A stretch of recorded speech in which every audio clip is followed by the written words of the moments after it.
Hello everyone, welcome to Make Gaming Easy. Today in this video, I'm going to show you how to change your profile avatar in Evony. So without any further ado, let's get started.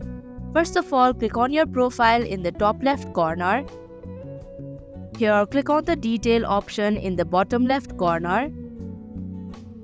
Now click on your profile avatar. Tap on Change Avatar option. And here you can get a bunch of avatars to choose from. Select one according to your preference. And here you can see that you should have at least 400 diamonds in your account in order to change your profile avatar.